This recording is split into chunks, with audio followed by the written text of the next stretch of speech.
A fresh row has erupted between Baku and Moscow over Azerbaijan plane tragedy that claimed the lives of 38 people this week. Azerbaijan has accused Russia of hiding the actual cause of the plane crash.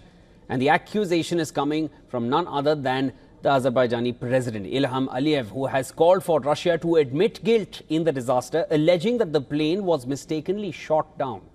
Aliyev says that Baku regrets that Moscow put forward theories that clearly showed the Russian side wanted to cover up the issue.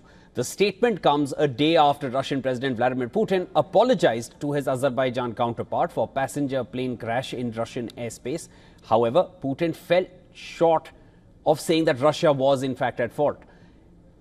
In a statement, Kremlin said Putin told Aliyev during the conversation that the passenger aircraft, which was running on schedule, repeatedly tried to land at Grozny airport. And at that time, Grozny, as well as Mozdok and Vladikavkaz, were being attacked by Ukrainian unmanned aerial vehicles, and Russian air defense systems were repelling these attacks. Now, the phone call between the allies came 3 days after the Embraer 190 plane crashed. Azerbaijani flight J28443 crashed on the 25th of December on Christmas Day near the city of Aktau in Kazakhstan. It was scheduled to land in Grozny in Chechnya after diverting from southern Russia, where Ukrainian drones were reported to be attacking several cities. That is what the claim has been from the Russian side. Now, at the time of the crash, Aliyev was on his way to Russia to attend an informal summit of leaders Commonwealth of Independent States, CIS, which is a grouping of former Soviet nations. On being informed of the crash, he instructed the aircraft to return. Reports cited sources with knowledge of the preliminary findings of Azerbaijan's investigation into the disaster, who said that Russian air defenses had mistakenly shot the plane down.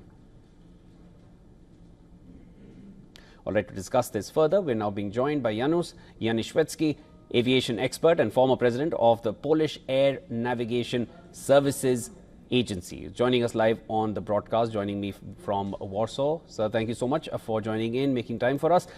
Vladimir Putin mentioned Russian air defense systems were in operation to take down Ukrainian drones. While he apologized for this tragic incident and loss of lives, the statement leads you to believe that Russia perhaps is at fault, is apologizing for it, but Putin never said it. He never admitted to it. So one can only insinuate from what he said. What do you make of Putin's statement and the accusations which are now being leveled by Azerbaijan's president on Moscow? Good evening to everyone. No, in my opinion, until the war will be ongoing, unfortunately, Vladimir Putin, the president of Russia, will never admit that the aircraft was possibly shot down, but the air defense system, Pantsir S-1, which was operating against the attack of the drones, Ukrainian drones, probably Ukrainian drones. But we have to admit that Russia made a huge step forward because Vladimir Putin admitted that the accident had happened in the Russian airspace. So this is a huge step forward, but I do not believe that until the end of war, Russia will ever admit that the aircraft was possibly shot down by the air defense system. Janusz, several airlines from Azerbaijan had already begun suspending flights to most Russian cities even before Putin's statement came on Saturday. Are the perils of modern war to civilian travelers a reality we just need to live with right now, because this war doesn't seem to be coming to an end anytime soon, at least until Trump is in power? He has big claims, but till now it's very much approaching the completion of 3 years. Do you feel this will hamper Russia-Azerbaijan relations further while it puts peril on civilian airplanes as well? Of course, it has an impact on civilian aircraft, civilian operations. And unfortunately, we have to remember that within the airspace, we don't have boundaries, borders between the countries. So if we have a country which is very adjacent, very close by to the areas, to the airspaces where the war is ongoing or the attacks of the drones are becoming, unfortunately, there might be a possibility of huge mistake of the air defense system. In Poland, I had the opportunity almost 3 years ago to establish the airspace or the organization of the airspace structure for the purposes of the war and especially of activities of the NATO air forces and Polish air forces. And we established the buffer zone, which extends up to 100 nautical miles. So you can imagine what kind of buffer zone we made it to prevent from the potential attacks or potential incursions of the foreign missiles or the drones. So it is very difficult to operate, but unfortunately, this is our daily life. So we have to be prepared, especially civil aviation authorities, air navigation service providers, has to prepare the airspaces for such occasions or, unfortunately, accidents.